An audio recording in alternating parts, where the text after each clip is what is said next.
নমস্কার। এই অবগাহন সাহিত্য পত্রিকায় আপনাদের সকলকে স্বাগত জানাই। বাঙালির নজরুল চর্চা শিরোনামে যে আলোচনা চক্র আমরা আয়োজন করে আসছি যাবৎকাল, আপনারা জানেন যে নজরুলের জন্মদিনকে কেন্দ্র করে আমরা আগামী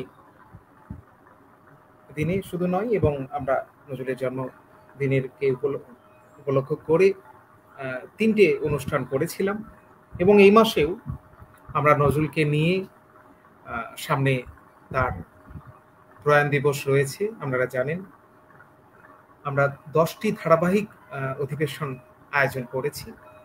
আজ আমরা মনে করি যে শুধু নজরুল চর্চার ক্ষেত্রে নয়, সাম্প্রতিক সময় এর গতিবিধিকে লক্ষ্য করে অত্যন্ত প্রাসঙ্গিক একটি আলোচনা সেশন নিয়ে আপনাদের সামনে আমরা এসে উপস্থিত হয়েছি। আমরা আজকের আলোচক হিসেবে আমাদের মধ্যে যাকে পেয়েছি, কবি সাংবাদিক মামুন রশিদ। আমরা মামুনদাকে প্রথমেই অবগাহনে অনেক অনেক স্বাগত জানাই।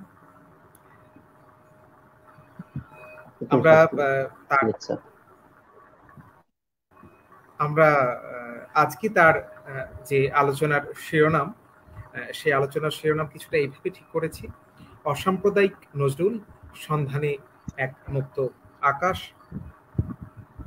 আমার মনে হয় যে নানা দিক থেকে আজকের আলোচনার একটি গুরুত্ব, একটি প্রাসঙ্গিকতা অবশ্যই রয়েছে।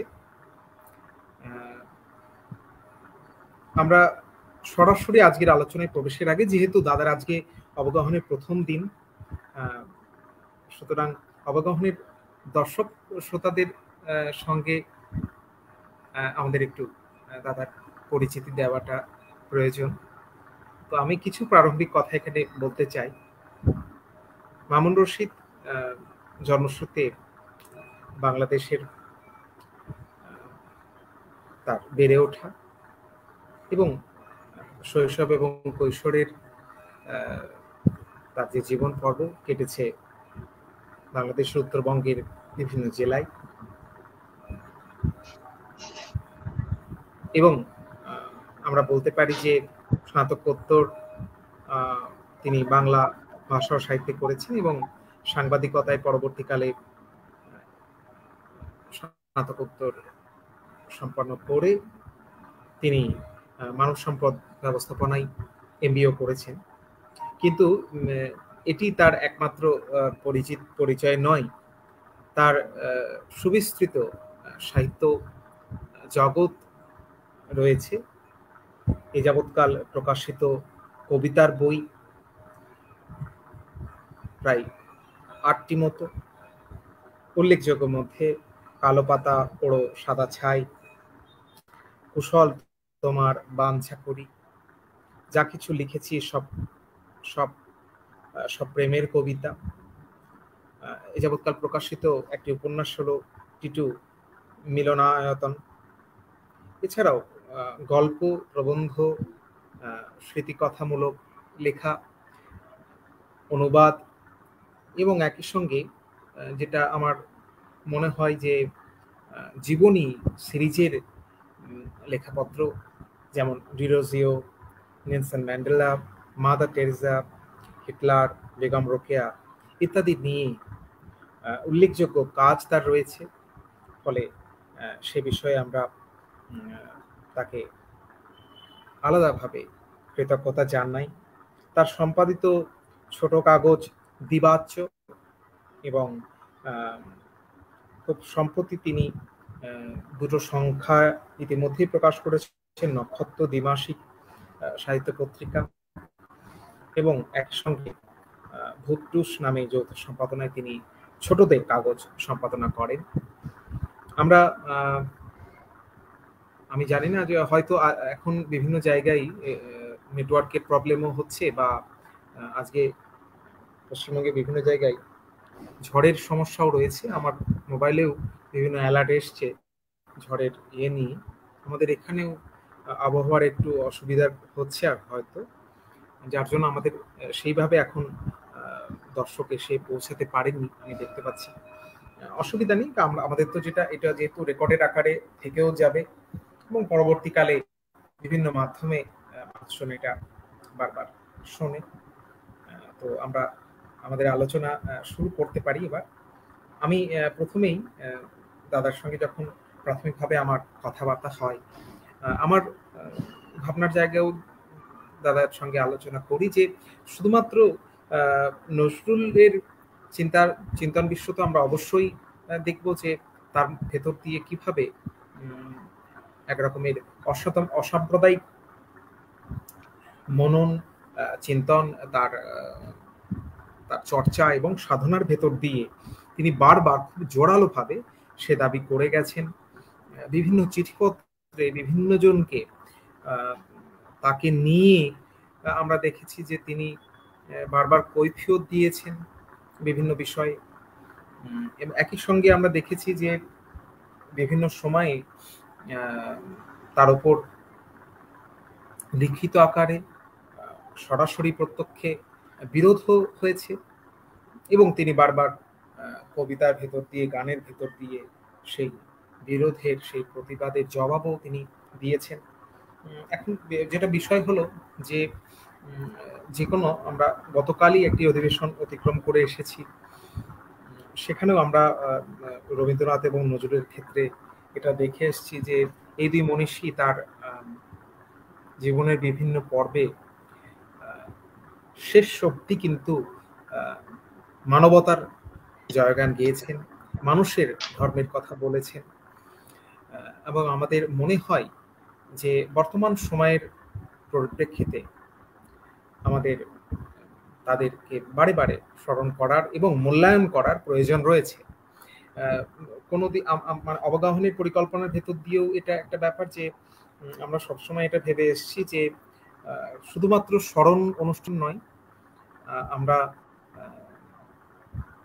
চাইছি এবং আমাদের পরিকল্পনার মধ্যেই রয়েছে যে আমরা সিরিয়াস একাডেমিক স্তরে, কারণ আমার সঙ্গে হয়তো দাদাও একমত হবেন যে গবেষক এবং লিটল ম্যাগাজিন নিয়ে বিশেষ করে যারা কাজ করেন তাদের একটি বড় দায়িত্ব কোথাও রয়েছে যে মূল্যায়নের স্তর, মূল্যায়নের পরিসরকে সঠিকভাবে চালিত করার জন্য যে উদ্যোগ প্রয়োজন, সেই উদ্যোগের একটা চেষ্টা একদম এটাকে দেখানোটা আর কি। আমরা তো চেষ্টা ছাড়া করতে পারি না আর কিছু।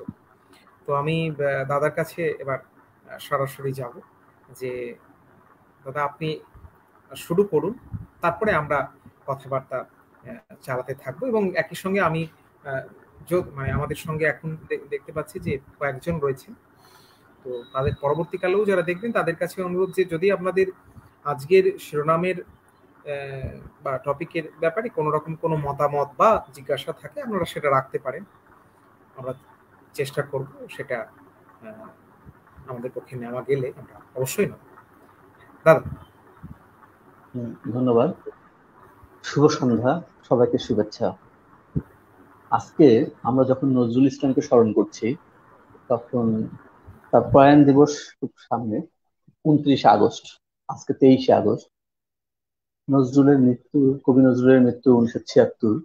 সেই হিসেবে প্রায় 45 বছর আমরা পেরিয়ে এসেছি। এই 45 বছর মহাকালের বিচারে খুব বেশি নয়, কিন্তু একজন ব্যক্তির জীবনে অনেকখানি। কবি কাজী নজরুল ইসলামকে আমরা এই এত বছর পরেও স্মরণ করছি, তাকে নিয়ে আলোচনা করছি, এটি কবির কৃতিত্ব। কেন? কারণ তিনি যে মানবতার কথা বলেছেন, যে মুক্তির কথা বলেছেন, মানুষের ঐক্যের কথা বলেছেন, শোষিত এবং নির্যাতিত মানুষের প্রতিনিধিত্ব করেছেন, সেই জায়গাটা, সেই অবস্থাটা আমরা এখনো পেরিয়ে আসতে পারিনি। তিনি যে বিদ্রোহের কথা বলেছেন, যে বিদ্রোহী নিয়ে তিনি কবিতার মাঠে প্রবেশ করেছিলেন, বিদ্রোহী কবিতা, সেই বিদ্রোহ কিন্তু আজও শেষ হয়নি। কারণ সেই বিদ্রোহটা ছিল মনে হচ্ছে সাম্যের জন্য, সমতা প্রতিষ্ঠায়। সেই সমতা আজও প্রতিষ্ঠিত হয়নি বলেই নজরুল এখনো প্রাসঙ্গিক আমাদের কাছে। আর আরেকটি বড় বিষয় যে নজরুল যে অসাম্প্রদায়িক একজন শুদ্ধ এবং পরিপূর্ণ মানুষ ছিলেন, সেই মানবিকতা, সেই মনুষ্যত্ব এবং পরিপূর্ণ মানুষ তিনি তার নিজের জীবনযাপনের ভিতর দিয়েও যেভাবে প্রতিষ্ঠিত করেছেন, এবং সেই চিন্তা এবং তার তার সেই চিন্তাধারা তার জীবনেও যেভাবে স্পষ্ট করে তুলেছিলেন, সেই বিষয়টি এখনো আমাদের মধ্যে প্রাসঙ্গিক এবং আমরা তাকে অতিক্রম করে আসতে পারিনি পরবর্তীতে। ফলে আজকে এই 45 বছর পরেও নজরুল আমাদের জীবনে, আমাদের সাহিত্যে প্রাসঙ্গিক। যদিও এই দীর্ঘ সময়ে তাকে নিয়ে তিনি জীবিত অবস্থাতেও তাকে নিয়ে টানাটানি হয়েছে, এখনো টানাটানি হয়, তাকে ভাগ করার কথা হয়, তিনি কোন ভাগের। যেমন নজরুলের প্রথম দিকের কাব্যে তুমি যখন প্রচুর পরিমাণে আরবি ফার্সি শব্দ, সেটা অবশ্য পরবর্তীতেও ছিল, কিন্তু সেই ইয়েটাতে তুমি যখন বিভিন্ন অনুষঙ্গ নিয়ে আসতে থাকলেন শুরুতে, এবং ফার্সি কবিতার অনুবাদ, ফার্সি কবিতার ধারায় যে লেখা শুরু করলেন, তখন কিন্তু ভিতরে ভিতরে অনেকেই, অনেক মুসলমানই খুব খুশি হয়েছিলেন যে নজরুল বোধহয় তাদের সেই ধারাতেই চলবেন, এবং তিনি হয়তো এই তার কাব্যের ভিতর দিয়ে ইরান তুরানের সেই ভাবধারা প্রতিষ্ঠিত করতে চাচ্ছেন। কিন্তু সেখানে কিন্তু তিনি থাকেননি, তিনি সেখান থেকে বেরিয়ে এসেছেন। তিনি আমাদেরকে নতুন একটা, যে সুর লালনের মধ্যে দিয়ে আমরা পেয়েছি, যে সুর রবীন্দ্রনাথের মধ্যে দিয়ে পেয়েছি, যে মানবিকতা, প্রপন্ন মানুষ হয়ে ওঠা এবং বিভেদ বিভেদের বেড়াজাল বাদ দিয়ে পরিপূর্ণ মানুষ, মানুষ যেখানে কোনো ধর্ম, যেখানে কোনো গোত্র, যেখানে কোনো সম্প্রদায়ের বিভেদ থাকবে না, সেই জায়গাটাকে তিনি প্রতিষ্ঠিত করতে চেয়েছেন। এবং এই কারণেই নজরুল এখনো প্রাসঙ্গিক। এবং আমি মনে করি যে সেই বিভেদের জায়গাটা তিনি অতিক্রম করে এসে, যে এখানে একটা কথা বলি যে নজরুল কিন্তু উনি ওনার লেখায় বারবার বলেছেন যে আমি মানে বর্তমানের কবি, ভবিষ্যতের নবী নই। কারণ ভবিষ্যতে কি আছে, তার লেখা টিকবে কিনা, তার লেখা শুরুতে বলা হয়েছে অসংযমের শিল্প বা এরকম নানাভাবে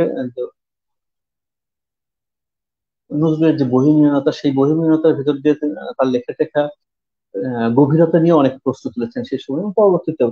কিন্তু সেই বিষয়টিকে নজরুল কিন্তু বলেছেন যে আমি ভবিষ্যতের টিকে থাকতে আসি, আমি বর্তমানের কথাই বলতে চাই। সেই বর্তমানের কথা বলেছেন, কিন্তু সেই বর্তমান আমাদেরকে ভবিষ্যতের পথই দেখাচ্ছে। তার ফলেই নজরুল এখনো আমাদের মধ্যে প্রাসঙ্গিক এবং আজকে তার মৃত্যুর 45 বছর পরেও আমরা সেই চর্চা অব্যাহত রাখতে পেরেছি। ধন্যবাদ। অরিন্দম। তো দাদা যেটা বলছিলেন যে আমরা বারে বারে নজরুলের মতো, রবীন্দ্রনাথের মতো এই মনীষীদের কাছে ফিরে যাই, তাদের কথায়, তাদের গানে, তাদের নানাবিধ মুহূর্তে, তাদের কথাবার্তার ভেতর দিয়ে, স্মৃতিকথার ভেতর দিয়ে যে এগিয়ে যেতে চাই, খুব প্রয়োজনীয়, খুব জরুরি অর্থেই এই এগিয়ে যাওয়া, এই ভাবনার স্তর। দাদা বিদ্রোহী কবিতার কথা বললেন, আমাদের এটাও স্মরণীয় যে বিদ্রোহী কবিতার শতবর্ষ পূর্তিও এবছরেই হচ্ছে। এবং আরো একটি তথ্য, গত গত গত আমাদের যে মানে যখন প্রথম পর্বের যে অনুষ্ঠানটি আমরা নজরুলেরকে নিয়ে করেছিলাম, সেখানে আমরা দর্শকের কাছে একটি তথ্য তুলে এনেছিলাম যে এবছরে বিদ্রোহী কবিতার অনুবাদ সারা পৃথিবী জুড়ে বিভিন্ন ভাষায় বিভিন্ন ব্যক্তিবর্গ করেছেন। অর্থাৎ আমি মোটামুটিভাবে যতদূর স্মরণ করতে পারছি যে ইংরেজি ভাষা তো বটেই, এবং হিন্দি, ভারতীয় অন্যান্য বিভিন্ন ভাষায়, একই সঙ্গে ইউরোপের যে বিভিন্ন ভাষা রয়েছে সেই সমস্ত ভাষাতেও কিন্তু বিদ্রোহী কবিতার অনুবাদ, এর সংকলন এবছর প্রকাশ পেতে চলেছে। একই সঙ্গে শুধু বিদ্রোহী কবিতা নয়, বিদ্রোহী কবিতার সঙ্গে নজরুলের আরো অন্যান্য কবিতার ইংরাজি অনুবাদও কিন্তু এবছরে প্রকাশ পেতে চলেছে। ফলে আমরা এটা, আজকে যে প্রাসঙ্গিকতার কথা উঠছিল, আজকে বারে বারে আমাদের আজকের যে শিরোনামের আলোচনা চক্র সাম্প্রদায়িকতা, সেই নিয়ে যখন আমরা বিভিন্ন সময় আলোচনা করছি, আমাদের বারে বারে এটা মনে হয় যে নজরুল চর্চার একটা বড় জায়গা কোথাও আমাদের মধ্যে তৈরি হচ্ছে, এবং সে বিষয়ে লিটল ম্যাগাজিনগুলোর যে ভূমিকা, তাকে আমাদের অবশ্যই স্মরণে রাখতে হবে। আমি এরপর আরেকটি প্রসঙ্গে এখানে দাদার কাছে চলে যেতে চাই যে আপনার মানে আমরা তো প্রথম কবিতার নজরুল এবং গানের নজরুল, যেমন আমাদের ক্ষেত্রে আমরা প্রথম নজরুলকে চিনি কবিতা। তার বিভিন্ন সময় এরকম হতো যে আবৃত্তির সময়, স্বাধীনতা দিবসেই হোক বা অন্য যে কোনো সময় হোক, বিদ্রোহী কবিতার আবৃত্তি বিভিন্ন জন পাঠ করতো, আমরাও কোনো কোনোবার চেষ্টা করেছি। তো আমি আপনার কাছে যেটা জানতে চাইবো যে কবিতায় আপনি কিভাবে নজরুলকে দেখেন এবং কিভাবে মনে করেন যে নজরুলের যে অসাম্প্রদায়িক চেতনা তিনি কবিতার ভেতর দিয়ে কিভাবে সম্প্রসারিত করতে চেয়েছেন, আমার ক্ষেত্রে এখানে একটি বিশেষ অনুরোধ থাকবে যে আপনি যেহেতু নিজেও একজন কবিতা প্রেমী এবং কবিতা চর্চা করেন, একজন কবি হিসেবেও আপনি কিভাবে দেখেন সেটা যদি আমরা একটু আপনার কাছে শুনে নিতে পারি। ধন্যবাদ। নজরুল আমার প্রিয় কবিদের একজন। কবি নজরুলের কবিতা অন্য অনেকের মতো আমারও ভালো লাগে, কারণ নজরুলের কবিতার যে শিল্প, সেই শিল্পের বড় বিষয়টা হচ্ছে রাজনীতি সচেতনতা। কবি নজরুল ইসলাম তার কবিতাকে রাজনীতির বাহন করে তুলেছিলেন। কিন্তু একটা বড় বিষয় হচ্ছে যে তিনি কিন্তু সরাসরি ওইভাবে রাজনৈতিক দলের সঙ্গে সম্পৃক্ততা, কমিউনিস্ট আন্দোলনের সঙ্গে বা কমিউনিস্ট মুভমেন্টের সঙ্গে উনি একটা যোগসূত্র ছিল, কিন্তু সরাসরি রাজনৈতিক মতামতকে যেভাবে উনি নিজের ব্যক্তিগত করে, ব্যক্তিগত উপলব্ধির বিরুদ্ধে সেটাকে স্পষ্ট করেছেন, সেই জায়গাটা হচ্ছে ওনার কৃতিত্ব। কারণ তিনি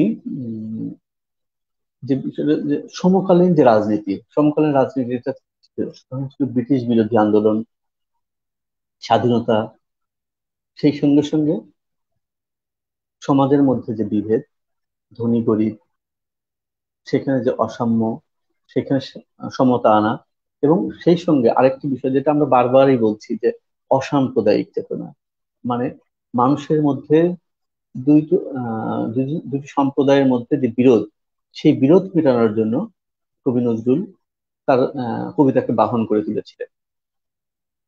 সেখানে তিনি কোনো দল বা কোনো মতের কিন্তু সম্পূর্ণ অনুসারী ছিলেন না। তিনি মানবিক মানুষ, যেটা আমরা চণ্ডীদাসের ভিতরে শুনেছিলাম যে সবার উপরে মানুষ সত্য, তাহার উপরে নেই। কবি নজরুলও তার নিজের স্বাধীন বুদ্ধি দিয়ে, স্বাধীন বুদ্ধিতে সেই সত্যকেই তিনি তার কবিতায় প্রতিষ্ঠিত করতে চেয়েছেন। এবং এই প্রতিষ্ঠা করতে চেয়ে তিনি হচ্ছে মিথ্যাচার, বিভিন্ন ভ্রষ্টাচার, মানুষের অসঙ্গতি, সমাজের রাজনীতির যে অসঙ্গতি, সেই বিষয়গুলোকে তিনি যে কবিতায় ফুটিয়ে তুলেছিলেন, এই শিল্পটাই তার এই প্রতিষ্ঠা, কবিতাকে এই রাজনীতিকরণ করে তোলা এবং কবিতাকে প্রতিবাদের হাতিয়ার করে মানুষের মনের কথা করে, সেখানে তার যে সফলতা, সেই সফলতাকে আমি শ্রদ্ধা করি। এবং সেখানে আমি মনে করি যে কবি হিসাবেও নজরুলের এটি বড় কৃতিত্ব এবং সফলতা। তো একটি কবিতা পড়ে কি ভালো রাখতে হয়, কবিতার মধ্যে হচ্ছে ভালো লাগা, এবং সেই ভালো লাগাটা আমি কবি নজরুলের কবিতার মধ্যে পাই। আমার ব্যক্তিগত ভালো ভালো লাগে, সে কারণে নজরুল আমার প্রিয়। কবিতা যখন লিখছেন কবি নজরুল কিন্তু সমকালে বসে সমকালীন কবিতাই লিখছেন। উনি নিজেও কখনো বলেননি আমি সমকালকে উত্তীর্ণ হয়ে ভবিষ্যতের কথা লিখছি বা ভবিষ্যতের কথা বলবো। আমি শুরুতে তাকে উদ্ধৃতি করে বলেছেন যে আমি বর্তমানের কবি, ভবিষ্যতের নবী নই। কবি নজরুলের এই বর্তমান এবং সমকালকে প্রেক্ষাপট বিবেচনা করে তিনি যে কবিতা লিখেছেন, সেই কবিতায় তিনি সমকালকে যেভাবে ধরতে সক্ষম হন, সেই ধরতে পারাটা আজকে এই 100 বছর পরে, বিদ্রোহী কবিতারও 100 বছর পরে আমরা আসছি। আর নজরুলের রচনাকাল তো খুব কম, মাত্র 24-25 বছর উনি লেখালেখি করতে পেরেছেন। যদি দীর্ঘ জীবন তিনি পেয়েছিলেন, কিন্তু তার লেখালেখির সময়টা খুব কম। কিন্তু এই কম সময়ে যে বিশাল ভান্ডার, গল্প, কবিতা, উপন্যাস, গান, সেখানে কবিতার যে বিষয়, আমি কবি হিসাবে নজরুলকে আমি নিজে আমি মনে করি যে তার যে অসাধারণ কবিত্ব শক্তি এবং তার যে প্রতিভা এবং সমকালকে তুলে ধরা, সেই সমকালকে তুলে ধরে তিনি তাকে যে মহাকালের দিকে ঠেলে দিতে পেরেছেন, এই কৃতিত্ব, এই কৃতিত্বের জন্য তিনি আরো দীর্ঘকাল পঠিত হবেন, দীর্ঘকাল স্মরণীয় হয়ে থাকবেন।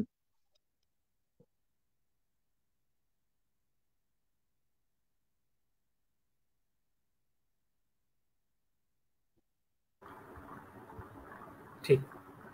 তো দাদার কথার সূত্রেই আমি একটু এখানে আসি। সেটা হলো যে দাদা যেটা বলছিলেন যে এই নজরুলের কবিতা সম্পর্কে তো বিভিন্ন সময় এটা আমরা দেখেছি যে বিভিন্ন নালিশ, বিভিন্ন প্রশ্নের সম্মুখীন তাকে হতে হয়েছে, যে তার কবিতার মধ্যে চিরকালের বাণী পাওয়া যায় না। মানে আমি বলছি যে আজকের দিনে দাঁড়িয়ে আমরা এই যে অসাম্প্রদায়িকতার বিষয়কে নিয়ে আলোচনা করছি, তো তার তার কবিতায় এই যে চিরকালের বাণী পাওয়া যায় না এরকম অভিযোগও হয়েছে। এবং তিনি তার ২৬ বছর বয়সে প্রথম এটা লিখছেন যে আহ, আমি তো বর্তমানের কবি, ভবিষ্যতের নই নবী।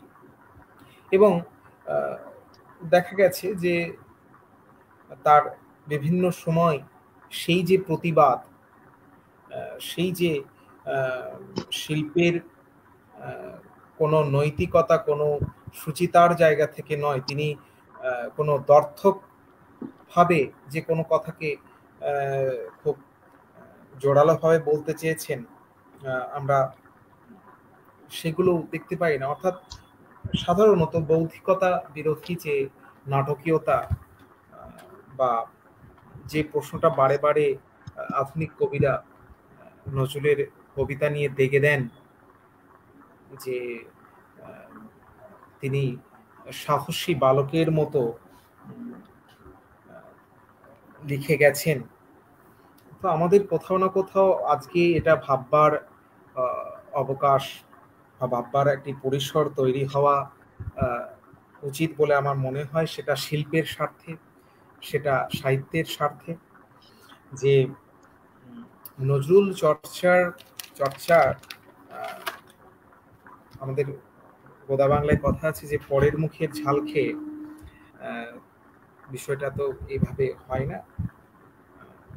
সুতরাং আমাদের কোথাও না কোথাও নজরুলের পাঠ পাঠটাকে শুধুমাত্র কবিতা বা গানের ভেতর দিয়ে, অনেক সময় গানের মধ্যে যেটা সমস্যার জায়গা আমরা বিভিন্ন সময় দেখে এসেছি, যে যেমন রবীন্দ্রনাথের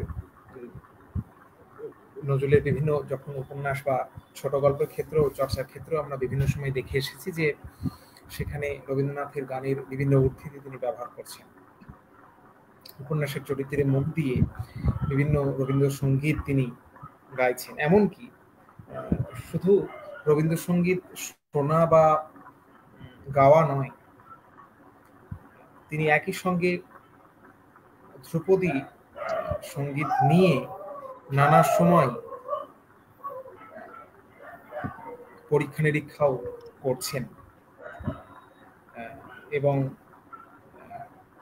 এই যে একজন দায়বদ্ধ, হ্যাঁ, আমরা তো শিল্পের ক্ষেত্রে এই দায়বদ্ধতার প্রশ্নটা বারে বারে তুলি, যে শিল্প এবং শিল্পী এবং শিল্পগ্রহীতার মধ্যে যে সহজ ইচ্ছা পূরণের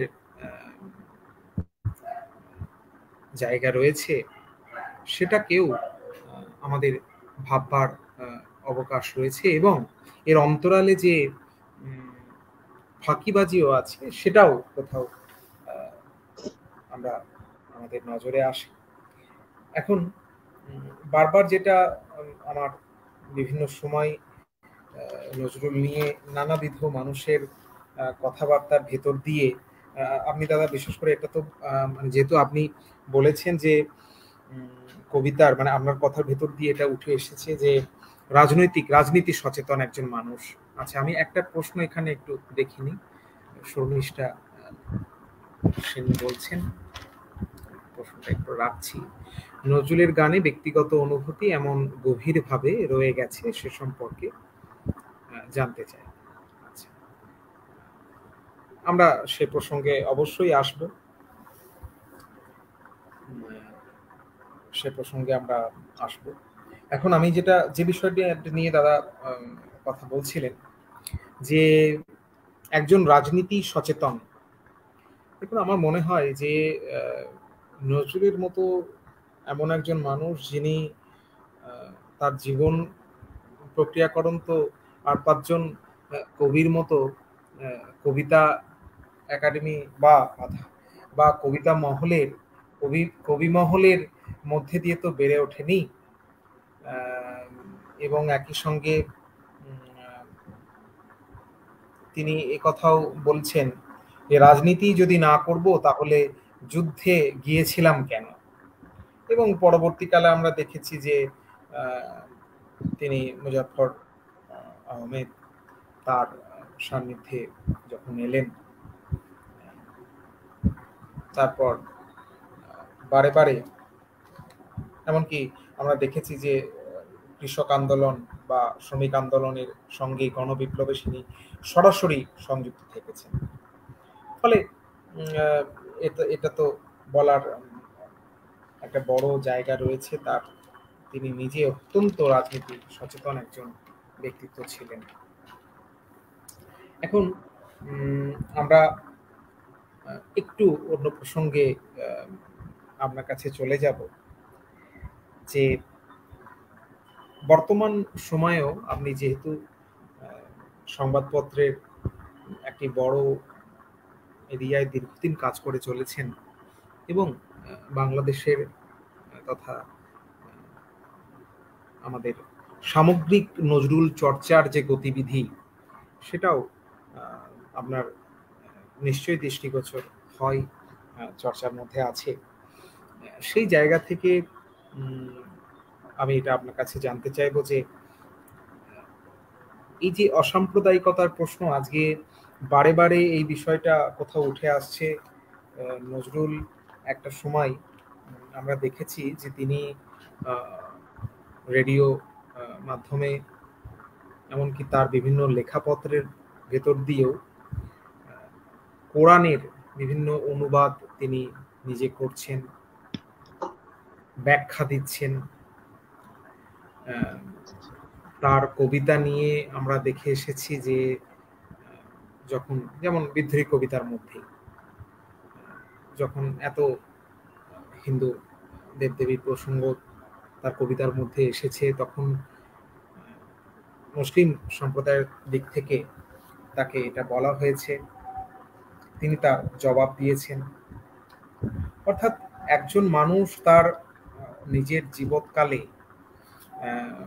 এটা তো হতে পারে না যে সম্পূর্ণ নৈপেক্ষিকভাবে একটা পর্যায়ে, যেটা রবীন্দ্রনাথ কোথাও নিজের ইনস্টিটিউশনে থেকে কোথাও না কোথাও সেই কাজটা করতে পেরেছিলেন, নজরুলের পক্ষে সেটা তো করা সম্ভব হয়নি। কিন্তু তা সত্ত্বেও তিনি বারে বারে এই যে আমরা যেটা বলি যে কৈফিয়ত তিনি কিন্তু দিয়ে গেছেন প্রতিটা সময়, এবং নিজের যে মত, নিজের যে পথ, নিজের যে লক্ষ্য, নিজস্ব যে সম্প্রদায়, নিজস্ব ঐতিহ্য, কোনো কিছুকে অস্বীকার না করে একজন মানুষ যে তার লড়াইয়ে, তার উদ্যমে একজন মহৎ কবি, একজন মহৎ শিল্পী হয়ে উঠতে পারেন, সেটা তিনি তার সারা জীবনের কর্মকাণ্ডের ভেতর দিয়ে কোথাও দেখিয়ে গেছেন। তো আমি যেটা আপনার কাছে আমার প্রশ্ন থাকবে সেটা হলো যে এই অসাম্প্রদায়িকতার প্রশ্নে আপনি কিভাবে বর্তমান বাংলাদেশকে দেখছেন এবং একই সঙ্গে নজরুলের মতাদর্শ কিভাবে আমাদের এই সময় গ্রহণ করা উচিত সে বিষয়ে আমাদের যদি কিছু বলেন। ধন্যবাদ। বেশ কয়েকটি বিষয় এসেছে, সেটা হচ্ছে যে অসাম্প্রদায়িকতার সাথে বাংলাদেশের নজরুল চর্চা এবং বর্তমান সময়ে আমাদের তরুণদের ভিতরে বিশেষ করে লিটল ম্যাগাজিনে অসাম্প্রদায়িক চর্চার আগে আমি নজরুলের প্রবন্ধ বড়র পিরিতি বালির বাদ সেখান থেকে একটি অংশ উদ্ধৃত করি। উনি বলছেন, আমি একটা জিনিস কিছুদিন থেকে লক্ষ্য করে আসছি, সম্ভ্রান্ত হিন্দু বংশের অনেকেই পায়জামা, শেরওয়ানি, টুপি ব্যবহার করেন, এমনকি লুঙ্গিও বাদ যায় না। তাতে তাদের কেউ বিদ্রুপ করে না, তাদের ড্রেসের নাম হয়ে যায় ওরিয়েন্টাল। কিন্তু ওইগুলোই মুসলমানেরা পড়লে তারা হয়ে যান মিয়া সাহেব, মৌলানা সাহেব আর মিয়া সাহেব, মৌলানা সাহেব আর নারদ মুড়ির দাড়ির প্রতিযোগিতা হলে কে হারবেন বলা মুশকিল। তবুও ও নিয়ে ঠাট্টা বিদ্রূপের অন্ত নেই। বলছেন তারপরে যে, আমি তো টুপি পায়জামা শেরওয়ানি দাড়িকে বর্জন করে চলেছি শুধু মিয়া সাহেব বিদ্রূপের ভয়ে, তবুও নিস্তার নেই।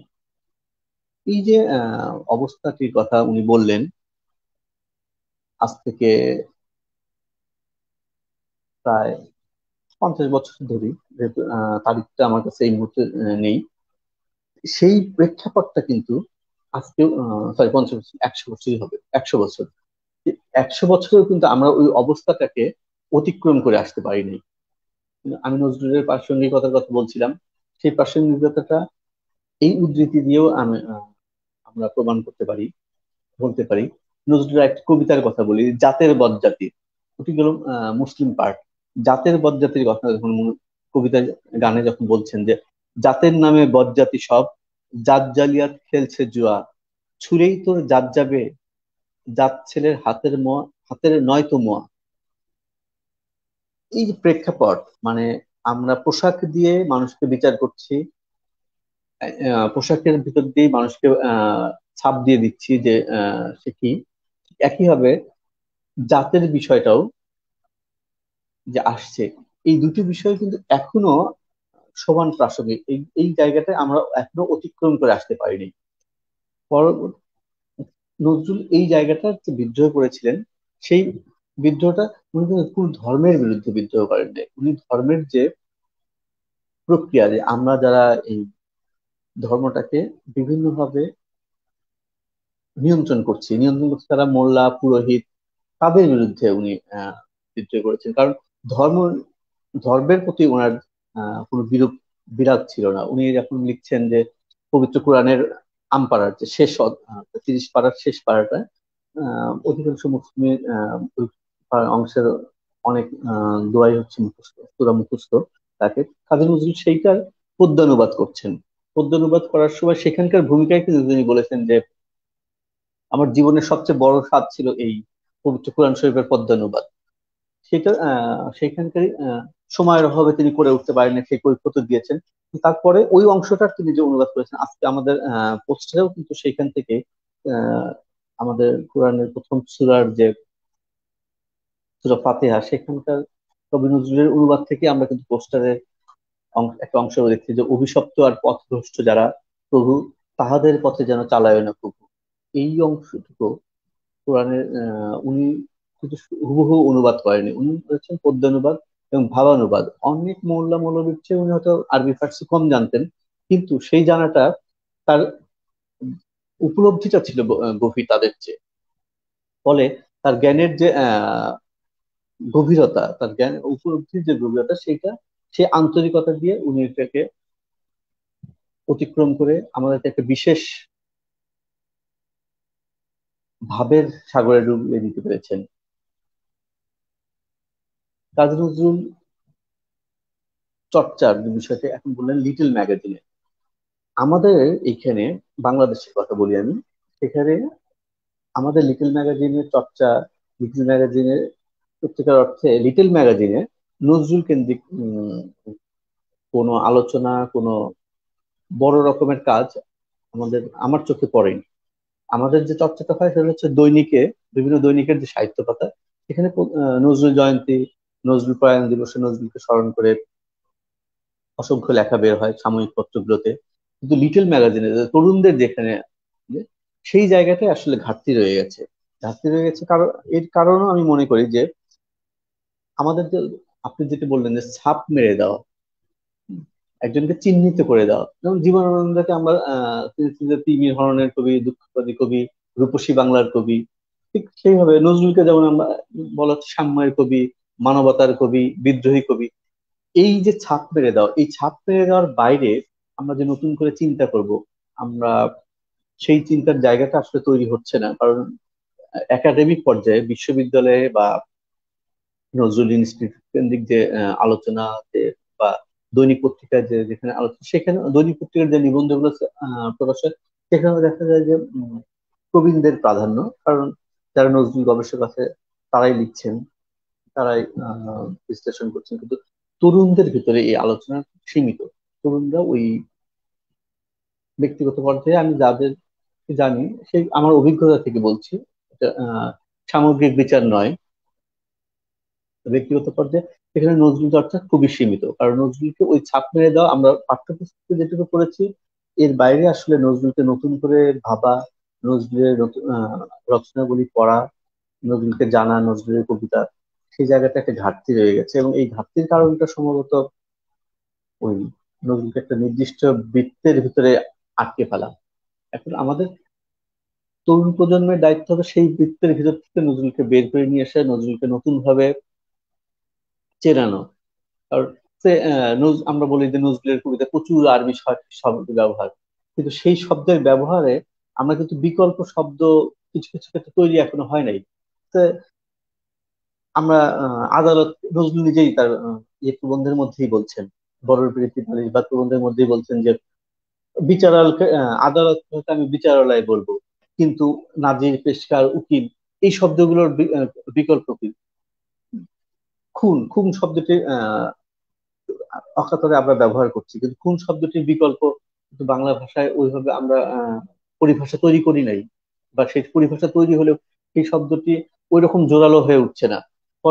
এখন আমি সেজন্য কি নজরুলকে আরবি ফার্সি শব্দের ব্যবহার বাতিল করে দিতে চাইবো, বা ওখানে একটা বৃত্তের ভিতরে আটকে রাখতে চাইবো? এখন আমরা যদি বিকল্প শব্দটা বের করতে পারি, সেক্ষেত্রে একটি বিষয় আসে। কিন্তু তার আগে নজরুলকে সেই তার প্রেক্ষাপটে, তার সময়ে, তার তার সময় দিয়ে তার প্রতিভার মূল্যায়ন করতে হবে। এবং সেই মূল্যায়নটা এখন আমাদের এই সময়ে যারা আছি আমরা, তাদেরকেও ওই নজরুল চর্চা করতে হবে ওই সময়কে মাথায় রেখে। এবং তিনি যে ওই সময়কে উত্তীর্ণ করে, কালোত্তীর্ণ মানে সময়কে উত্তীর্ণ করে আজকের প্রেক্ষাপটে এসেছেন, সেই দুটোর যে ধারাবাহিকতা, সেই দুটো সেই জায়গাটাকে ধরেই আমাদেরকে নজরুল প্রসঙ্গে আলোচনা করতে হবে, নজরুল চর্চা করতে হবে। সেই জায়গাটা আসলে চর্চার জন্য আমাদের তরুণদের আগ্রহী হয়ে উঠতে হবে। সেই আগ্রহটা কিভাবে তৈরি হবে, এটা একটা প্রশ্ন।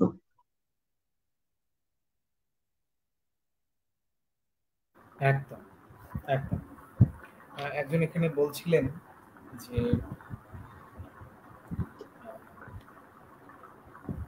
গান নিয়ে, নজরুলের গানে ব্যক্তিগত অনুভূতি এমন গভীরভাবে রয়ে গেছে সে সম্পর্কে। দেখুন, একটা ব্যাপার হলো যে ব্যক্তিগত অনুভূতির স্তর না থাকলে তো আহ, এত গভীর লেখা এবং এত অজস্র লেখা কিভাবে সম্ভব? সুতরাং ব্যক্তিগত অনুভূতি তো অবশ্যই রয়েছে। আমার নজরুলের এখানে আহ, একটি কবিতার কথা আমার এই মুহূর্তে স্মরণ হচ্ছে। বেলা শেষের কয়েকটি লাইন আছে। আমার মনে হয়েছে যে একবারও মনে হয়নি যে এই কবিতা, এই লাইনগুলি, মানে আমরা অনেক সময় বলি না যে নজরুলের আহ, কবিতায় কবিতাকে আলাদাভাবে যে চেনা যায়, আপনি এই কবিতা পড়ে কিন্তু আলাদাভাবে বুঝতে পারবেন না যে এটি ওই সময়ে বসে নজরুল লিখছে। মনে হবে যেন উত্তরাধুনিক কোনো কবি এই কবিতা লিখছেন। আমি কবিতাটা পড়ছি, কবিতাটার নাম আপনারা প্রত্যেকেই জানেন, বেলা শেষে। হেমন্তের এমন একটি সন্ধ্যায় যুগ যুগ ধরি বুঝি হারায় চেতনা, কুকুর হইয়া সেই স্তূপীকৃত বেদনার ভার মুখ গুজে পড়ে থাকে, ব্যথা গন্ধ তার গুমরিয়া গুমরিয়া কেঁদে কেঁদে কেঁদে যায়, এমন নীরবে শান্ত, এমনই সন্ধ্যায়। আচ্ছা, আহ, এই কবিতা তো আমাদের একই সঙ্গে জীবনানন্দ দাশকে মনে করিয়ে দেয়, একই সঙ্গে আমাদের উত্তরাধুনিক যুগের জীবনানন্দ পরবর্তী কবিদের কথাও মনে করিয়ে দেয়। নজরুলের গান সম্পর্কে আমার আমি জানি না, আমার সঙ্গে হয়তো দাদাও একমত হবেন, যে কবিতার ক্ষেত্রে নজরুলের আলাদা একটা দায় কোথাও না কোথাও ছিল। তিনি একটা সময় যখন সরাসরি ফ্যাসিস্ট বিরোধী আন্দোলনের সঙ্গে নিজেকে যুক্ত করছেন, যখন কবিতার ভেতর দিয়ে তিনি, যেমন আমি আমি আমি যদি বলি আমার কৈফিয়তের মতো কবিতা বা দারিদ্র্যের মতো কবিতা, দারিদ্র, সব্যসাচী বা সাম্যবাদীর মতো কবিতা, এখানে উনি খুব সচেতনভাবে কবিতা এবং কবিতার ভেতর দিয়ে সে সময়কার ব্রিটিশ বিরোধী আন্দোলনের যে বাতাবরণ, এক অর্থে আমরা বলতে পারি যে তাকেই আরো বেশি জাগার দেওয়ার, ঠিক ততটা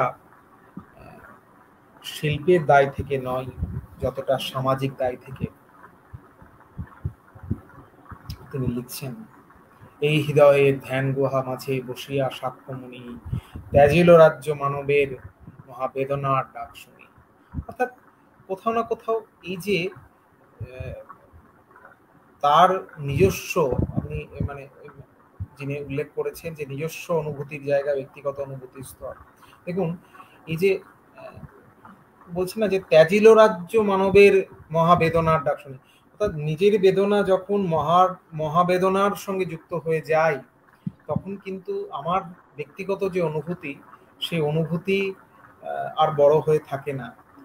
আমার বেদনা যখন মহাবেদনার সঙ্গে যুক্ত হয়, তখন কিন্তু আমার অনুভবের যে তাৎক্ষণিকতা, আমার ভাবনার যে অন্বেষণ, যে প্রয়োজনীয়তাগুলো, সেগুলো কিন্তু বৃহতের সঙ্গে যুক্ত হয়। সুতরাং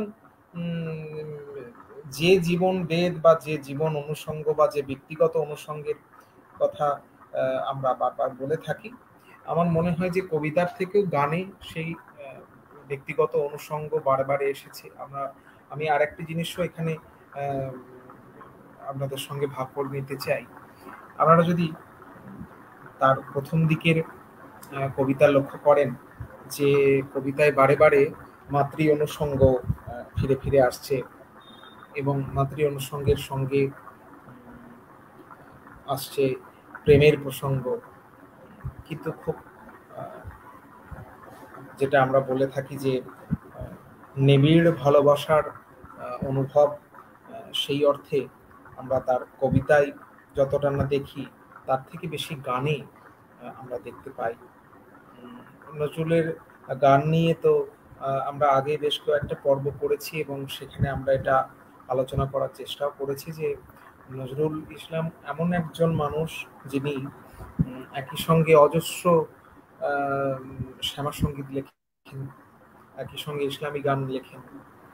আমরা তো আজকে আলোচনা করছি যে অসাম্প্রদায়িক নজরুল। দেখুন, একজন মানুষ একই সঙ্গে অজস্র শ্যামা সঙ্গীত লিখছেন। এর কথা আমরা আগেই বলেছি যে ওনার কবিতায় এত অজস্র পৌরাণিক অনুষঙ্গ এসেছে, হিন্দু পৌরাণিক অনুষঙ্গ এসেছে, এবং একই সঙ্গে ইসলামী প্রসঙ্গ তো এসেছেই। নজরুলের গানে নজরুল একই সঙ্গে ইসলামী গান লিখেছেন, একই সঙ্গে শ্যামা সঙ্গীত লিখেছেন।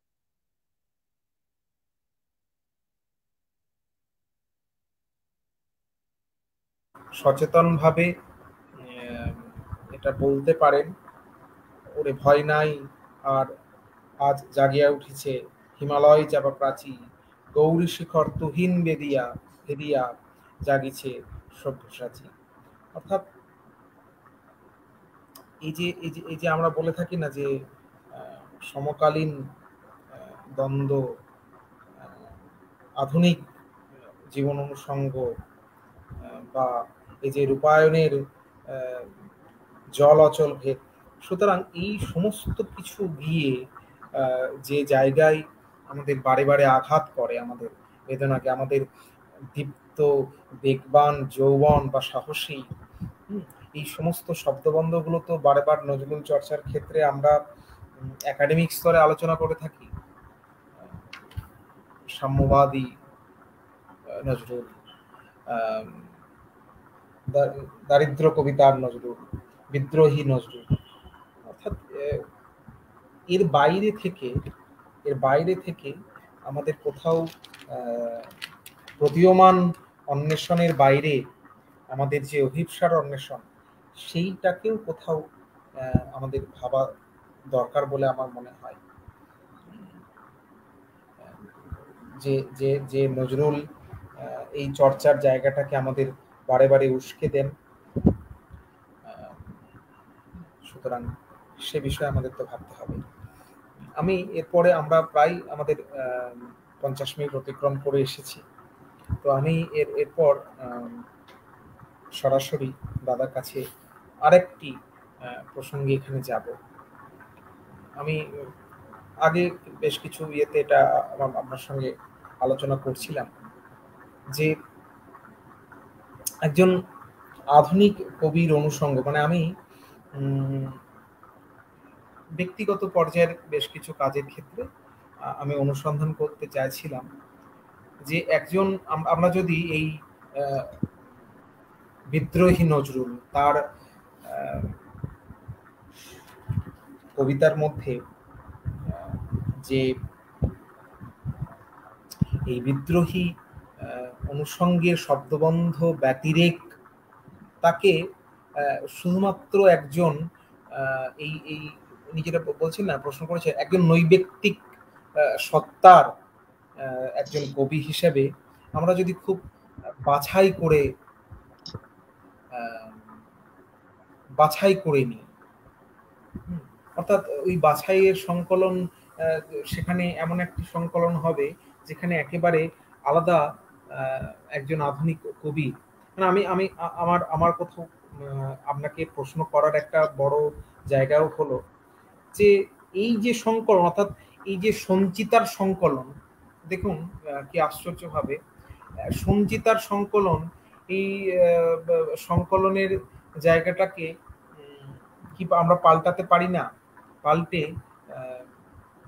একজন আধুনিক কবির দৃষ্টিভঙ্গি থেকে আধুনিক একজন নজরুল, মানে আমি লক্ষ্য করছিলাম, আমি কোনো সময় যদি অবসর এবং সুযোগ ঘটে আমি নিশ্চয়ই সেটা করার চেষ্টা করব, যে এই বিদ্রোহী, এই সাম্যবাদী, হ্যাঁ হ্যাঁ একজন বলছেন যে সাম্যবাদী, অসাম্প্রদায়িক, সমদর্শী, নিশ্চিত কোনো সন্দেহ, হ্যাঁ অবশ্যই অবশ্যই, কেননা নজরুলের তো মূল প্রবণতার জায়গায় তো সেটা ছিল, ফলে অবশ্যই এই শব্দবন্ধগুলো তো সমদর্শী। হ্যাঁ, যেটা আমি দাদার কাছে জানতে চাইবো, হ্যাঁ ধন্যবাদ। সেই প্রসঙ্গটা আমি দাদা, যে আধুনিক একজন কবির দৃষ্টিতে একজন কবিকে দেখা, সেই নৈবেক্তিক স্তর থেকে, সেটাকে আপনি কিভাবে দেখবেন? আপনি যেটা বললেন যে আধুনিক দৃষ্টিভঙ্গি থেকে নজরুলকে বিচার করা বা তার কবিতার সংকলন হওয়া, কারণ বিদ্রোহী কবি, সাম্যবাদীর কবি বা সর্বহারা কবি হিসেবে নজরুলের মূল্যায়ন আমরা আর কত বছর পর্যন্ত করব, সেই প্রশ্ন অনেক সময় করেছেন যে তারপরে উনি টিকে থাকবেন কিনা, বা অনেকে এমনও বলেছেন যে তার কবিতার চেয়ে গান বেশি তৃপ্তি। এই প্রসঙ্গগুলো আসলে তার ব্যক্তিগত, আমি মনে করি যে যিনি সমালোচনা করছেন, যিনি প্রশ্নটি তুলছেন, তার ব্যক্তিগত অভিমত। আমি ব্যক্তিগতভাবে যদি মনে যে এই কবিতাটি আমার ভালো লাগছে না, আমার ব্যক্তিগত অভিমত, সামষ্টিক অভিমত হয়ে ওঠে না। সেই ক্ষেত্রে বিদ্রোহী কবি, সাম্যবাদী কবি বা মানবতার কবি অথবা সর্বহারার কবি হিসেবে মহাকাল নজরুলকে মনে রাখবে কিনা, সেই বিচারের ভার সময়ের উপরে ছেড়ে দিতে পারি। আমি একটি উদাহরণ, অপ্রাসঙ্গিক হলেও, যে আমরা নজরুলের সিগনেচার পোয়েম বলতেই বুঝছি যে বিদ্রোহী। এর বাইরে নজরুলের অসংখ্য কবিতা আছে, যে কবিতাগুলোর আবেদন এখনো পর্যন্ত একই রকম, এখনো এখনো পর্যন্ত এই 100 বছর পরে এসে সেই কবিতাগুলোর আবেদন পাল্টায়নি। আমরা যদি নজরুলের মানুষ কবিতাটার কথা বলি, আমি একটু পড়ি নজরুলের মানুষ কবিতাটা। গাহি সাম্যের গান, মানুষের চেয়ে বড় কিছু নাই, নহে কিছু মহিয়ান। নাই দেশকাল পাত্রের ভেদ, অভেদ ধর্ম জাতি, সব দেশে সব কালে ঘরে ঘরে তিনি মানুষের জ্ঞাতি। পূজারি দুয়ার খোলো, ক্ষুধার ঠাকুর দুয়ারে দাঁড়ায়, পূজার সময় হলো। স্বপনে দেখিয়া আকুল পূজারি খুলিল ভজনালয়। দেবতার বরে আজ রাজা টাজা হয়ে যাবে নিশ্চয়। জীর্ণ বস্ত্র শীর্ণ গাত্র ক্ষুধারে কণ্ঠ ক্ষীণ, ডাকিল পান্থ, দ্বার খোলো বাবা, খাইনি কো 7 দিন। সহসা বন্ধ হলো মন্দির, ভিখারি ফিরিয়া চলে। তিমির রাত্রি পথ জুড়ে তার ক্ষুধার মানে কি জলে। ভিখারি ফুখারি কয়, ওই মন্দির পূজারীর, হায় দেবতা তোমার নয়। মসজিদে কাল শিরনি আছিল অঢেল গোস্ত রুটি, বাঁচিয়া গিয়াছে মোল্লা সাহেব এসে তাই কুটি কুটি। এমন সময় এলো মুসাফির, গায়ে আজারির চিন, বলে, বাবা আমি ভুকা ফাঁকা আছি, আজ নিয়ে 7 দিন। হইয়া হাকিল মোল্লা, ঢালা হইল দেখিলা দেখা, ভুকা আছো মরগে, মরগে ভাগাড়ে গিয়ে, নামাজ পড়িস বেটা। ভিখারি কহিল, না বাবা। মোল্লা হাকিল, তাহলে শালা সোজা পথ দেখ। গোস্ত রুটি নিয়ে মসজিদে দিল তালা।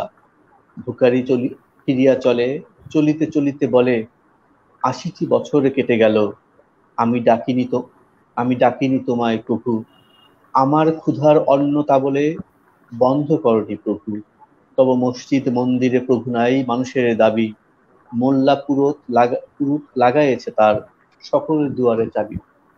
এই যে কবিতার ভিতর দিয়ে যে অবস্থাটির কথা কবি নজরুল বর্ণনা করেছেন, এই অবস্থা কি আজকেও এই এত বছর পরে এসে আমরা পাল্টে যেতে দেখি বা দেখছি যে একটু পাল্টেছে? পাল্টেনি। এই সমকালীনতায় হচ্ছে নজরুল, এবং এই সমকালীনতা যতদিন পর্যন্ত না পাল্টাবে, যতদিন পর্যন্ত সমকালীন মনে হবে নজরুলের কবিতা, ততদিন পর্যন্ত তার আবেদন থাকবে। আরেকটি বিষয় হচ্ছে যে নজরুলের মূল্যায়ন করতে গেলে আমাদের কিন্তু তার রচনা শুধু নয়, তার জীবন এবং তার চিন্তাধারার সঙ্গেও যোগসূত্র খুঁজে দেখতে হবে।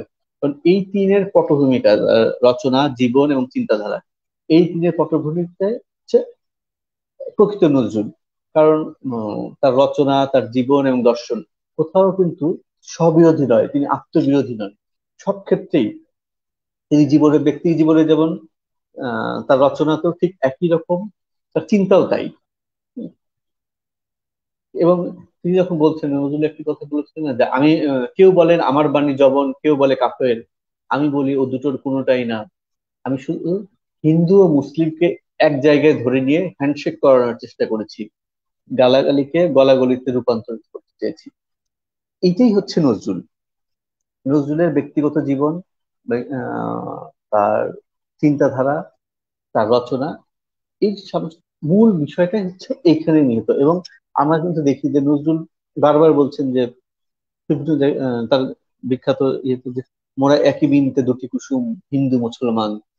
তো সেই এই যে দুটো জাত, এই দুটো জাত, এই মেলানোর চেষ্টা, এবং এই মেলানোর চেষ্টায় তিনি যে দুঃসাহসিক মনের পরিচয় দিয়েছেন, সেটা কি? তিনি তার সন্তানদের নাম রেখেছেন কৃষ্ণ মোহাম্মদ, অরিন্দম খালেদ, কাজী সব্যসাচী, কাজী অনিরুদ্ধ। এই নামকরণের এই দুঃসাহস, এটিও কিন্তু আজকের সময় খুব অসম্ভব একটি বিষয়। তো আমাদের নজরুলকে বিচার করতে হবে এই সবকিছু মিলেই, মানে নজরুলের চিন্তা চেতনা এবং তার রচনা, তিনের মিলনে নজরুলকে আমরা চিনতে পারবো। তাহলেই আমরা তার প্রকৃত নজরুল বুঝতে পারবো। কারণ তিনি সত্যিকার অর্থে মানে কোনো বৃত্তাবদ্ধ কবি ছিলেন না, তিনি মানুষের কবি, তিনি মানুষের জয়গান গেয়েছেন। এখানেই তার সার্থকতা। ধন্যবাদ।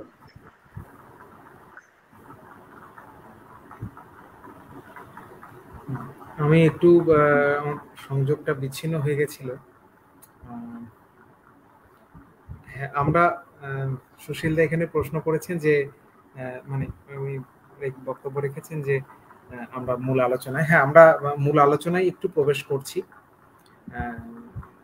এটা অত্যন্ত গুরুত্বপূর্ণ বিষয় যে নজরুল ইসলাম যখন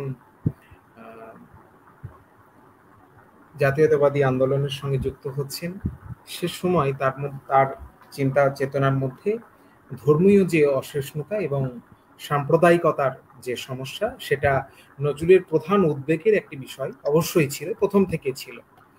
এবং তিনি এটা সম্পর্কেও অবগত ছিলেন যে ভারতবর্ষ যখন স্বাধীন হবে তখন এই সমস্যাটাই কিন্তু সব থেকে বড় একটি সমস্যা হয়ে দাঁড়াবে। এবং আমি আজকেই আরেকটি সংবাদ শুনলাম, আরেকটি তথ্য শুনলাম, যেটা আপনারা জানেন যে নজরুলকে বাংলাদেশে সমাধি দেওয়া হয় এবং তার স্ত্রী প্রমীলা দেবীকে মেদিনীপুরে সমাধি দেওয়া হয়। এখন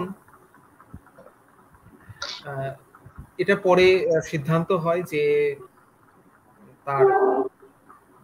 তাকে অর্থাৎ প্রমীলা দেবীকে সেখান থেকে নিয়ে এসে নজরুলের পাশেই, তো যাই হোক সেটা পরে সম্ভব হয়নি। তো কিছু গবেষক, দুই প্রতিষ্ঠানের, দুই দেশের কয়েকজন গবেষক সেখান থেকে মাটি এনে, দু জায়গার মাটি তারা ভার্চুয়াল মানে খুব প্রতীকীভাবে তাদের দুজনকে মেলাবার চেষ্টা করেন।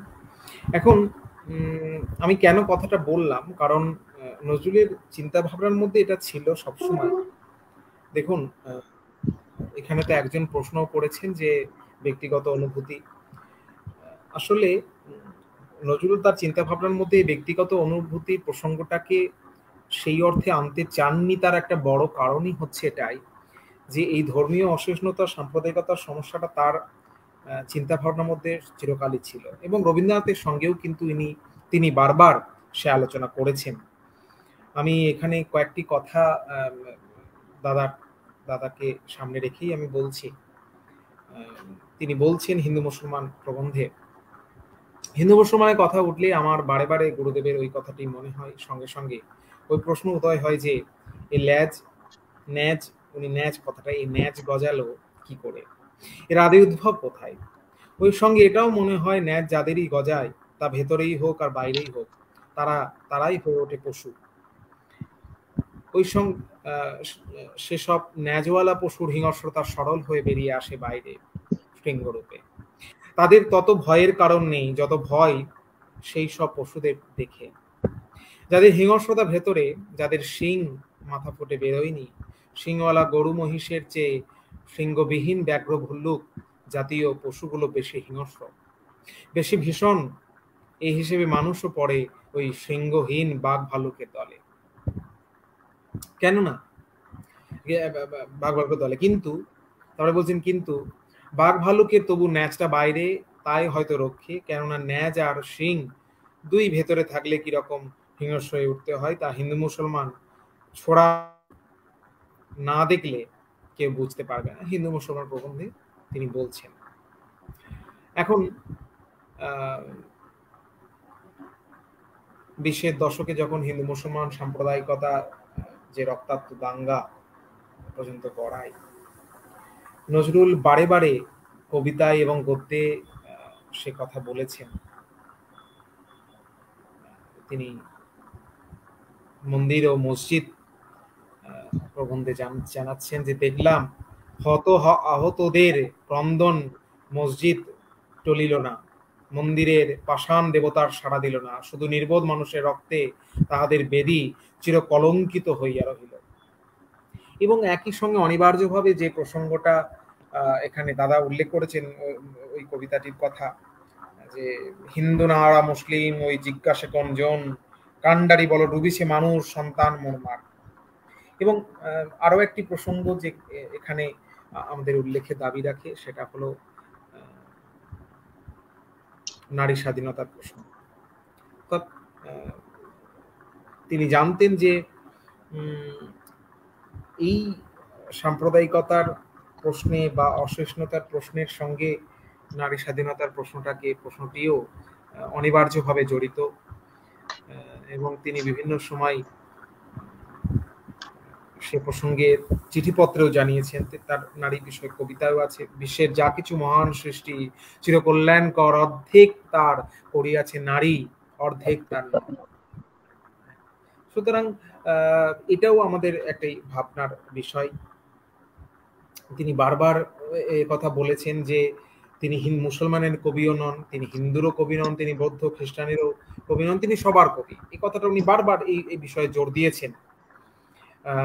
যতটা কঠোরভাবে তিনি হিন্দু সম্প্রদায়কে আঘাত করেছেন, ঠিক ততখানি কঠোরভাবেই কিন্তু মুসলমান সাম্প্রদায়িকতাবাদীদের বিরুদ্ধে তিনি আঘাত করেছেন।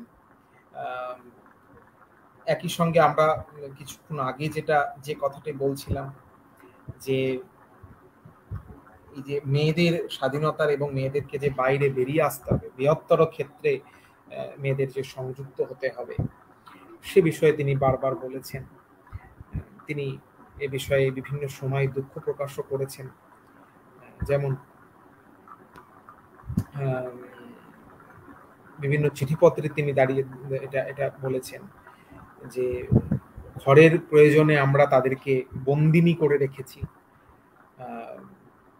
আমরা নারীদের বিদ্রোহিণী হতে বলি, কিন্তু দ্বার খোলার দুঃসাহসিকতা আমরা দেখাতে পারি না। ফলে এই আক্ষেপ তার চিরকালের ছিল, এবং শুধু যে আক্ষেপ করেই তিনি তার কথা বলেছেন তা নয়, তিনি বারবার সে প্রতিবাদও করেছেন। এবং আমরা বিভিন্ন আলোচনায় দেখেছি যে এক শ্রেণীর মুসলিম বিভিন্ন সময় তার কাছে সে প্রসঙ্গ এসেছে যে এক শ্রেণীর মুসলিম এটা চাইতেন যে তিনি ইসলামের সমর্থনে কবিতা আরো বেশি করে লিখুন, ধর্ম নিয়ে কবিতা লিখুন। সে বিষয়ে তিনি একবার ইব্রাহিম খাঁকে লিখেছিলেন। আমি সেটা একটু এখানে পড়ছি, যে হিন্দু মুসলমানের পরস্পরের অশ্রদ্ধা দূর করতে না পারলে যে এ পোড়া দেশের কিছু হবে না, এ আমিও মানি, এবং আমিও জানি যে একমাত্র সাহিত্যের ভেতর দিয়েই এই অশ্রদ্ধা দূর হতে পারে। কিন্তু ইসলামের সভ্যতা, শাস্ত্র, ইতিহাস এ সমস্তকে কাব্যের মধ্যে দিয়ে প্রকাশ করা দুরূহ ব্যাপার নয় কি? সত্য সত্যই আমার লেখা দিয়ে যদি আমার মুমূর্ষু সমাজের চেতনার সঞ্চার হয়, তাহলে তার মঙ্গলের জন্য আমি আমার কাব্যের আদর্শকেও না হয় খাটো করতে রাজি আছি। কিন্তু আমার এই ভালোবাসার আঘাতকে এরা সহ্য করবে কিনা, সেটাই বড় প্রশ্ন। নারী সম্পর্কে তিনি কথা বলেছেন। অর্থাৎ এই যে আজকে বিশেষ করে আমাদের আজকের যে অধিবেশনের মূল যে বক্তব্যের বিষয়, সাম্প্রদায়িকতা বিরোধী তার যে মনোভাব এবং এক রকমের মুক্তমনা অসাম্প্রদায়িক চিন্তা ভাবনা তিনি যে তার সারা জীবন প্রকাশ করে এসেছেন, এবং এর সঙ্গে নারী স্বাধীনতার প্রশ্ন যে সংযুক্ত হয়েছে, সেটাও কিন্তু আমাদের লক্ষ্য করতে হয়। সুতরাং আচ্ছা, এখানে আমি মামুনদাকে লোক দেখতে পাচ্ছি না। আমার মনে হচ্ছে সেখানে তার একটু কারেন্ট চলে গেছিল। তো আমাদের আলোচনা মোটামুটি ভাবে আমরা আমি জানি না যে সুশীলবাবু এখানে, সুশীল এখানে রয়েছে, আমরা অসাম্প্রদায়িকতার প্রশ্নে কতটা আসতে পেরেছি। এখন আমি আর কিছুক্ষণ একটু অপেক্ষা করব দাদার জন্য। যদি তিনি আসেন তাহলে তাকে আরেকবার আমরা নিয়ে নিই। আমরা তাহলে মূল আজকের মতো এই অনুষ্ঠানটা এখানে শেষ করব।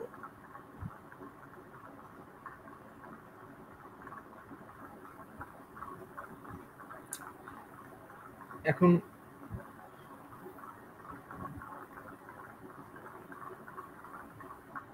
আমাদের অনুষ্ঠান তো মূলত আজকের পর্ব আমরা মোটামুটি ভাবে শেষের দিকে এসেছিলাম।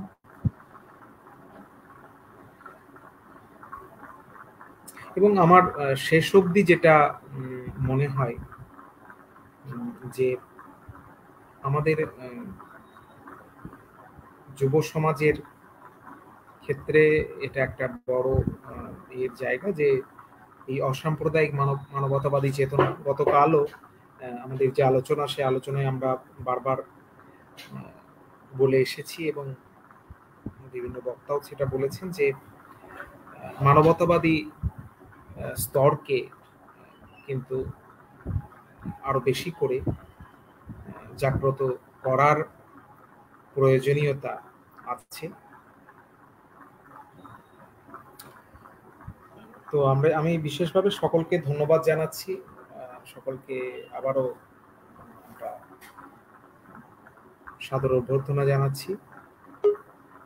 মামুন দা এসছেন, আমি একটু যুক্ত করে নিচ্ছি। হ্যাঁ দাদা, ওই নেট চলে গেছে, কারেন্ট। তো মোটামুটি ভাবে আমরা তো আমাদের আলোচনার আজকে প্রায় শেষের দিকে এসে পৌঁছেছি।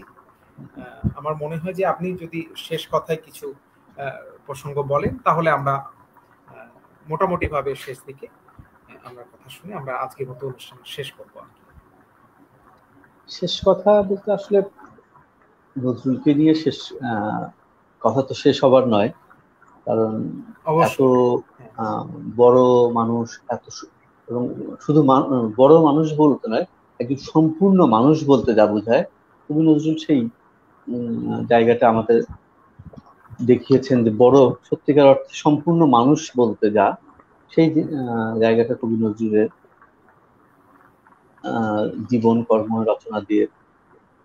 আর আরেকটি বিষয় যে আমরা আমাদের যে মূল বিষয়টা ছিল আজকে, যে নজরুলের অসাম্প্রদায়িকতা, এই অসাম্প্রদায়িকতার আমাদের বিচ্ছিন্ন ভাবে আমার জানার সীমাবদ্ধতাতে স্পষ্ট করতে পারলাম না, কিন্তু যে আলোচনার সূত্রপাত হলো, আমি মনে করি যে সেখান থেকে আমরা এই নজরুলের ওই অসাম্প্রদায়িক চর্চা মধ্য দিয়ে তার সেই অসাম্প্রদায়িকতা যে পথ তিনি আমাদেরকে দেখিয়েছেন, সেই পথ দেখানোর জন্য তিনি কিন্তু হিন্দু মুসলমান উভয় সম্প্রদায়ের কাছেই তিরস্কৃত হয়েছেন।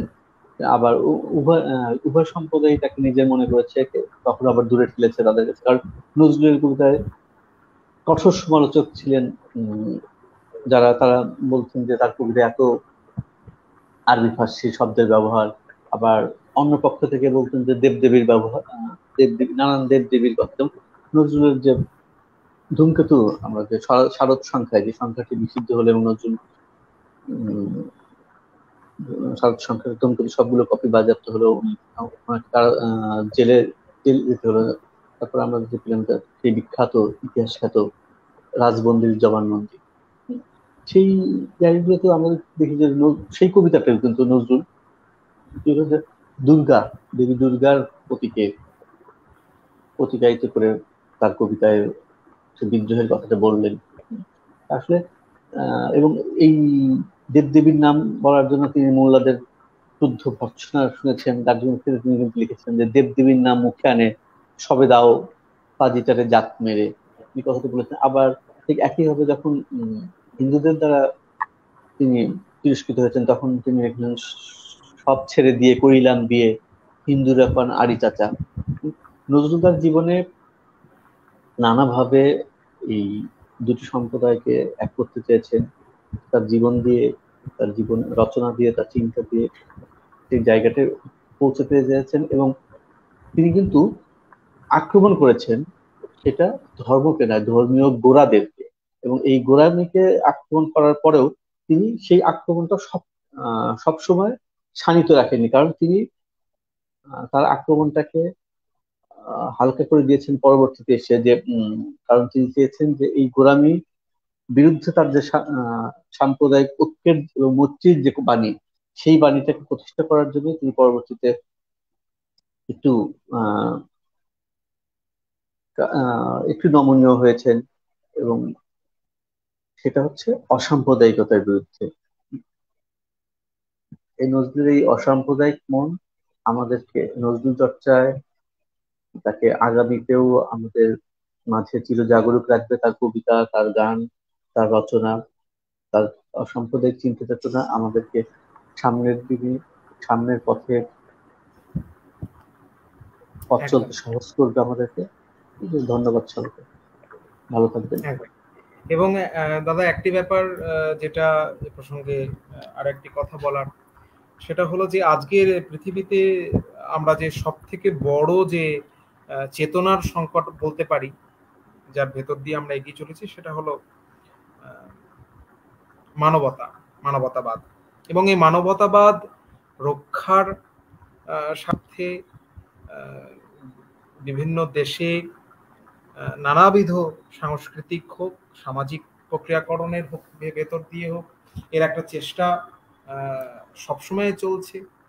এবং আমরা দেখে এসেছি এই যে ধর্মীয় সংকীর্ণতা, ধর্ম নিয়ে জঙ্গিপনা হোক, এবং একমাত্র চেতনার মানে যেটা এই যে অসাম্প্রদায়িকতার সঙ্গে সঙ্গে তো মানবতার চেতনার কথা আমরা বলছি। এবং সব থেকে বারবার আমি দেখে এসেছি যে এই সাম্প্রদায়িক চেতনার প্রধানতম শিকার, আমি যেটা আগে আলোচনার ভেতর দিয়ে যা বলছিলাম, যে নারীদের টার্গেট করা হচ্ছে। এবং আমরা কিছুদিন আগেও, এখনো অবধি আফগানিস্তানে যে ঘটনা ঘটছে, সরাসরি রাস্তার মধ্যে মাথায় গুলি চালিয়ে দেওয়া হচ্ছে, ফতোয়া জারি করা হচ্ছে। তো এই যে লৈঙ্গিক ভারসাম্য রক্ষার তাগিদও আমাদের এই অসাম্প্রদায়িক চেতনার ক্রমবিকাশের ক্ষেত্রে একটি বড় লক্ষ্য হওয়া উচিত। এ সম্পর্কেও কিন্তু বারে বারে নজরুল, আপনি নারী কবিতার কথা উল্লেখ করেছেন, নারী কবিতার কয়েকটি লাইন আমরা এখানে পড়েওছি। সুতরাং এটা একটা বিষয় যে তিনি একই কবিতায় যখন বলছেন যে নরককু বলিয়া কে তোমা করে নারী হেও জ্ঞান, তারে বলো আদি পাপ নারী নহে সে যে নর শয়তান। অর্থাৎ এই যে বারে বারে যখন প্রশ্ন এসেছে নারী স্বাধীনতার প্রশ্নে, তিনি একরকমের এই যখনই অসাম্য দেখা দিয়েছে, তিনি বারে বারে সাম্যের কথা বলেছেন। তিনি বারে বারে যখন হিন্দু মুসলমান বিরোধিতার জায়গা তুঙ্গে এসছে, তিনি তখন সেই জায়গাটাকে কাটিয়ে ওঠার একটা একটি বিরুদ্ধে দুটি কুসুম হিন্দু মুসলমান, এবং একই সঙ্গে যখন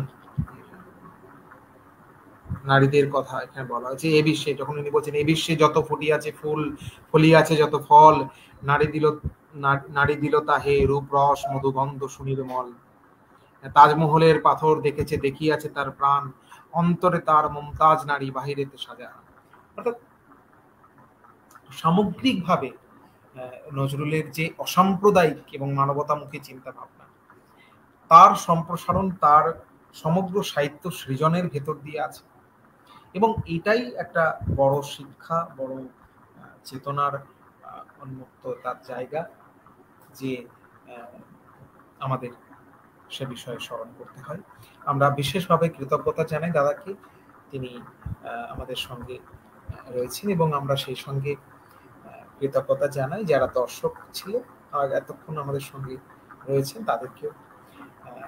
সকলকে আবারও শুভ সন্ধ্যা এবং অনেক অনেক অভিনন্দন জানিয়ে আমরা আজকের অনুষ্ঠান এখানেই শেষ করছি।